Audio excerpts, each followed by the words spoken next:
Alrighty, sorry this video is a little bit late. I was going to release a video at 4 a.m. last night, but I had an orgo exam today and I really needed sleep. So I, I got to bed at like 5, so it is what it is. But I did take a look at the monsters. In this video, I'm going to talk about the monsters. In the next one, I'll talk about the collab monster. So, Joker. He's a really interesting monster. It starts with all enemies applies karma and removes special debuffs, and then he attacks one time with 1,500 damage in magic that pierces, damage reduction, and damage reflection. It's a really interesting monster. I was expecting that it was going to do a little bit more right after the stripping and then attacking. I just figured usually monsters will apply debuffs and then strip after the debuffs, so it can be really annoying that the enemies could still have something like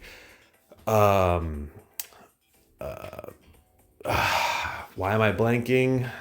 I have only gotten a few hours of sleep. Let's think. Status ailment, like a status ailment protection. If they have status ailment up, then usually you would end up removing buffs like that after all of your buffs were tried to land. So I thought that there was going to be a little bit more here, to be honest. But that's okay. I still think he's really good. All right, he applies Absolute and Diffusion and Twilight. So Absolute gives you the triple proc, so fantastic for PvP, PvE, and guild battles. Diffusion, great for guild battles, for PvP, and for PvE. Really good in all situations, except for high-level PvE when there's only one enemy. Diffusion doesn't do anything. Twilight, also excellent for PvP, PvE, and for guild battles. It helps you kill them, the enemies. Unfortunately, the crest is not it's like a strictly PvE thing, only really for questing, but it's not bad. And of course, gives you light bane. And then flank. Flank, I think, is the third best bubble. It gives you 100% to all stats and helps you ignores the enemy's defense and magic defense and then penetrate. So as far as bubbles go, this is really good. You also get Dawn, which is excellent. Dawn is really good in guild battles. It's not really that useful most of the time in PvP. However, in some situations, for example, Lance Flash is exceptionally fast. And so if you, right after using this, if you attack the enemies and you kill some of them, it'll refresh Lance Flash and you can attack again. And you can keep Lance flashing over and over and over. So there are situations in PvP where this is incredibly powerful. And then, of course, this is super strong in just regular quests. 60k, I'm not sure why, but both of these monsters give 60k, and the old monsters do not. Like the monsters that they just released a week ago, these give 50k, and these also give 50k. So I'm not sure why these are suddenly 60k, but it's nice to have 60k mons. Slumber resistance is super, super good. Dark defense by 1,000 is like, it's pretty good. It's basically 2,000 defense, right? Because you get light defense. Dark protects you against light and time, so you're getting about 2,000 defense there. However, generally speaking, time monsters don't kill anyone because it's so easy to stack time defense. And generally speaking, historically, light monsters have been some of the weakest attack monsters in the game. So generally, people will stack and get tons of dark and star monsters and will not have adequate defense against dark and star. Usually light isn't the problem. So kind of disappointing, but not too bad. Still good. How would I feel about this monster? I love a lot about this monster. We're missing some buffs. So we're missing like 200% buff. We're missing ability power boosts. We're missing stuff like Keygen and something like concentration, like unique buffs. However, I think it's really, really good. For PvE, so for questing, across the board, it's going to be really, really good. Now, when it comes to extremely high-level PvE, really, really difficult quests, monsters like that give you these spirit crests are going to be super influential. Especially the 25% against Light Bane is going to be massive. So the only thing that's really going to the wayside and being useless in high-level PvE is the diffusion, because usually there's only one enemy in high-level PvE. So overall, this monster is absolutely a beast in questing. Honestly, for quests, I'd say that this monster is a 10 out of 10, probably. I think it just does like exactly what you would want most of the time. When you get triple procs, you use diffusion, plus you get a really good bubble, Spirit's Crest, and you get the Dawn. There's hardly anything that you're really missing, and hopefully your teammates will apply the really common buffs, things like ability power boosts, crit boosts, and 200% boosts.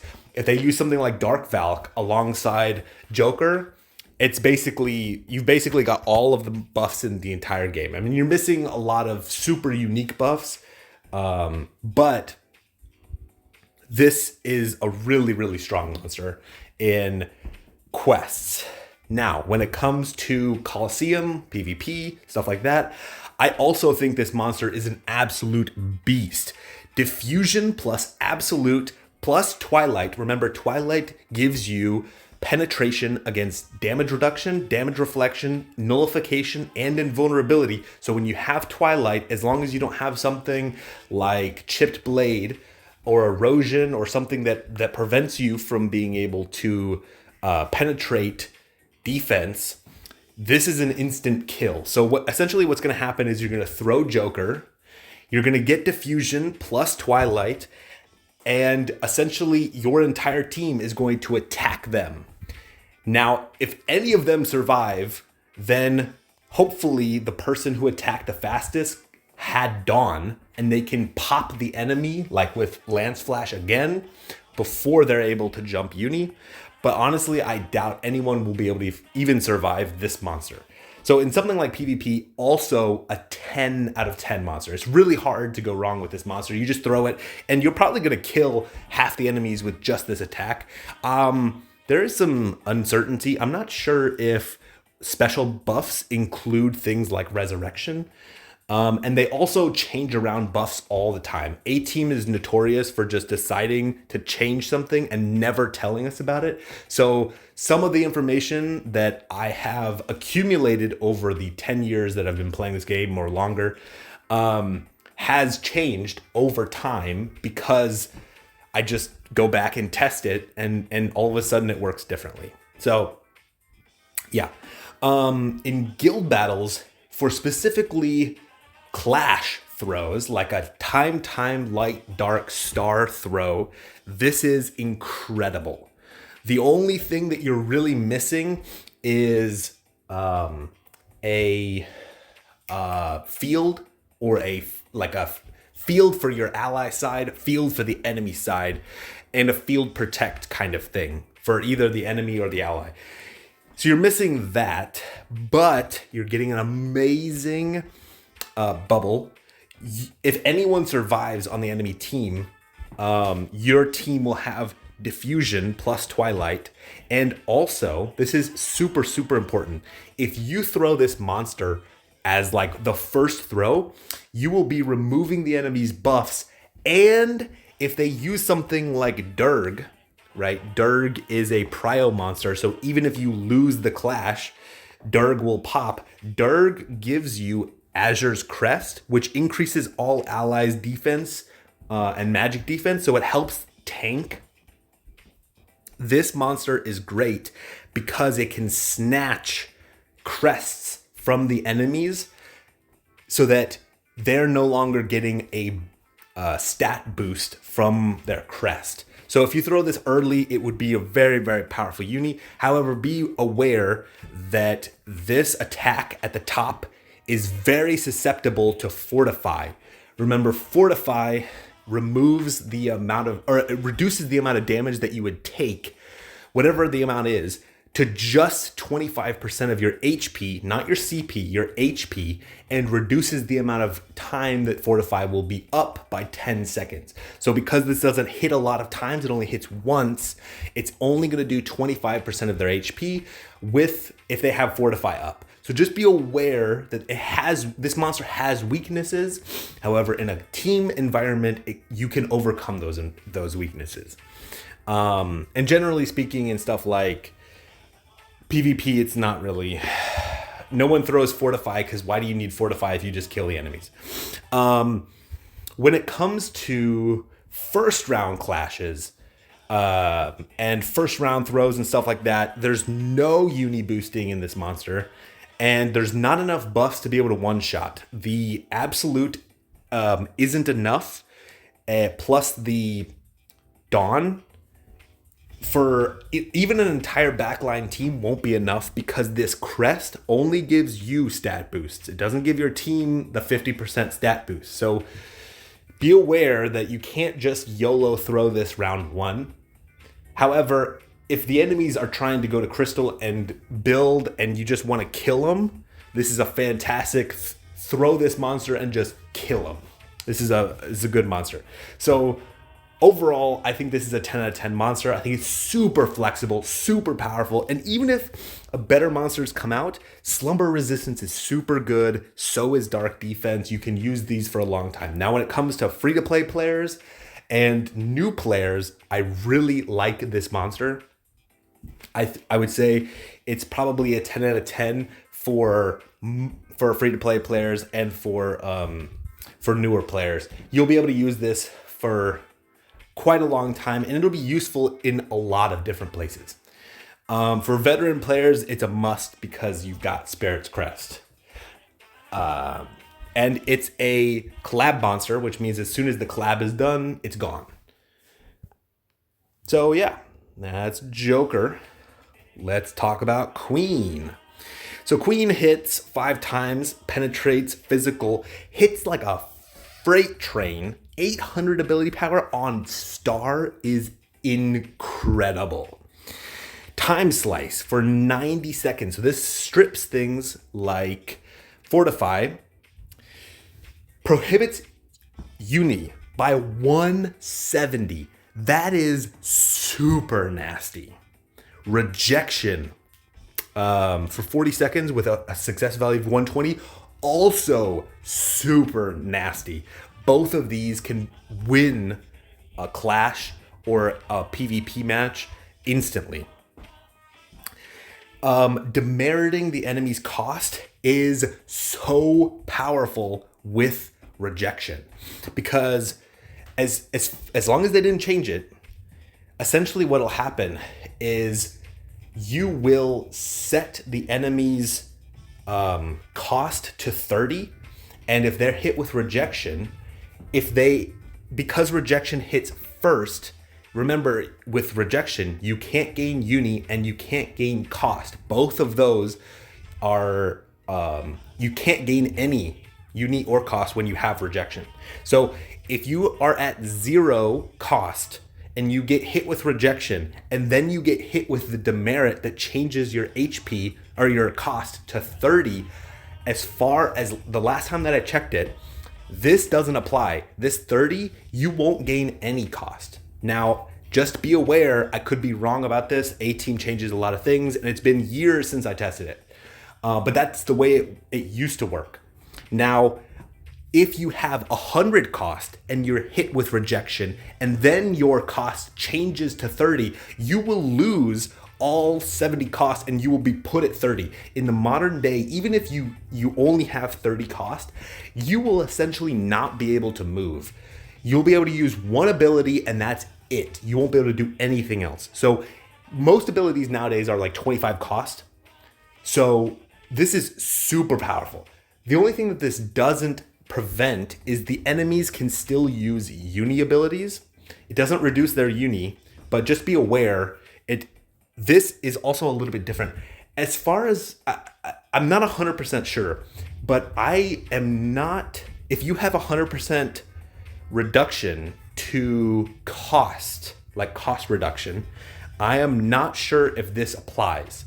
Because it's a demerit, it's a little bit different. So it's something I haven't tested, but it's interesting to think about, and I probably will have an answer for you at some point. It's just, this monster just came out. All allies fills units engaged by 30. That's really good in things like guild battles. It's even good in PvP and PvE. It's just not talked about as much. Phalanx is garbage. It's like whatever, just a bubble. Nebulous Eclipse. This is the same enemy field that Pandora applies, but it's on a star monster and it's broken. So you basically have to get her if you are into guild battles. But she's good. She's giving you 60k in stats. Frozen resistance. Nobody uses frozen. Star defense really good. Gives you light and dark resistance.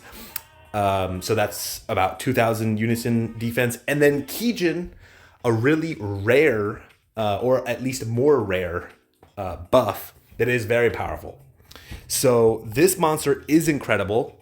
It's missing some stuff when it comes to the PvE aspect of things. So for PvE, you're basically just getting a Nebulous Eclipse. You're getting a uni boost to your teammates, and then you're getting Kijin. It's not a lot of things. And even though Nebulous Eclipse is quite powerful, I don't think that this monster is so powerful that I can put it above a 4 out of 10. I'm basically just putting it at a 4 out of 10 because of Nebulous Eclipse. So for new players, it's kind of, this is a weird monster. If you like PvP and PvE, or if you like PvP and guild battles, this will be an exceptionally powerful monster, and you should get it as a free to play and as a new player. But I would avoid this monster if you're really into quests or you don't really care about guild battles.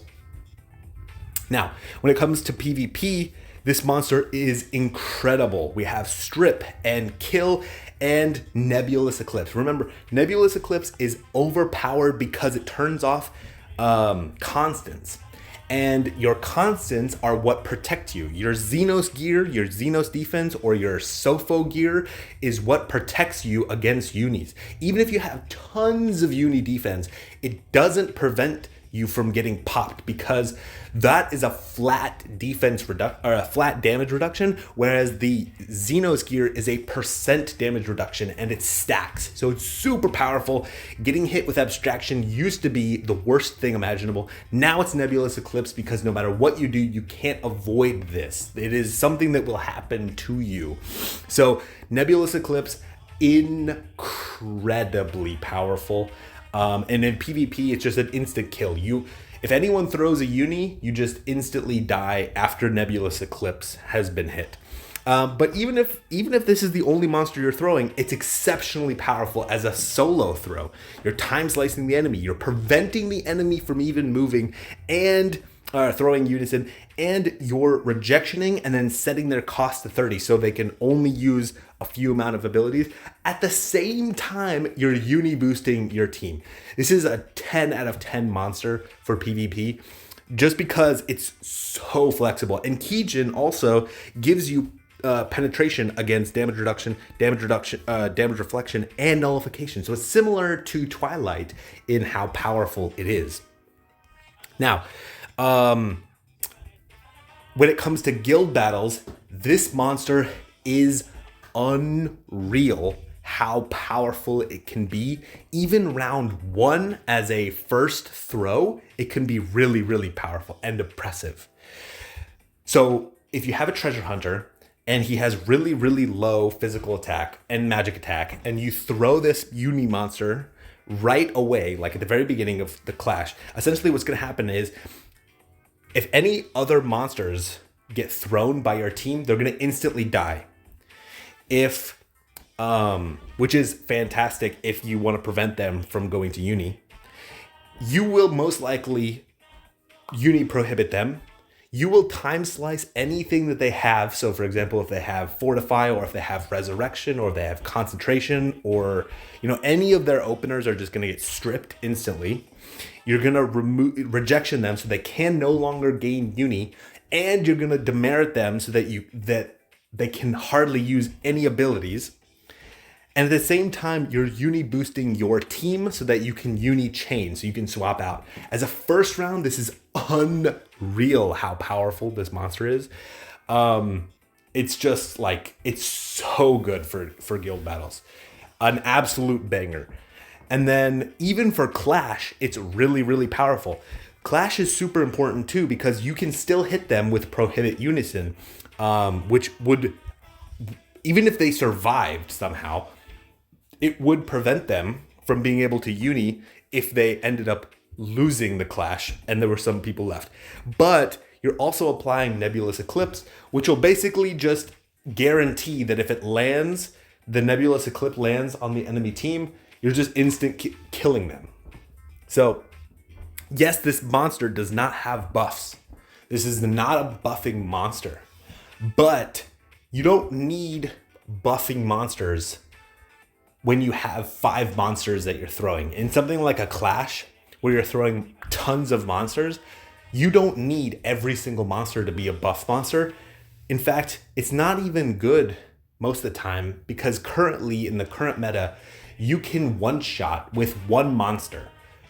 If it's a really, really powerful monster, your team will be able to one-shot with just one buffing monster.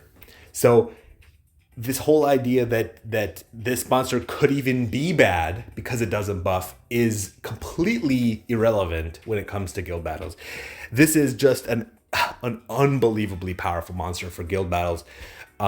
If you're into guild battles, or if you're getting into guild battles as a free-to-play player, you basically have to get it. As a new player, I'd recommend grabbing one if you're really into guild battles or PvP. And then as a veteran player, you basically have to get them because the flexibility for Nebulous Eclipse is unreal. The flexibility to be able to throw this monster in first round or second round clash is just so good. Having backup monsters, so like if your first round throw, or if your first round clash is a Pandora, maybe if you don't one-shot them, your second round clash can be Queen for the Nebulous Eclipse. So keep in mind that if a team ever changes, they will at some point buff crystals and make it harder to one-shot again. When a team does stuff like that, sometimes the meta changes so much that you can no longer realistically one-shot. So having multiple monsters that can apply this Nebulous Eclipse is super valuable. And keep in mind, once this monster's gone, it's gone. They're not going to have another Persona collab for at least a couple years, and at that point, it'll be completely useless. So fantastic monsters, both Joker and Queen are unreal. Just absolutely incredible. And these are their animations. That's pretty much it. I will catch you guys later.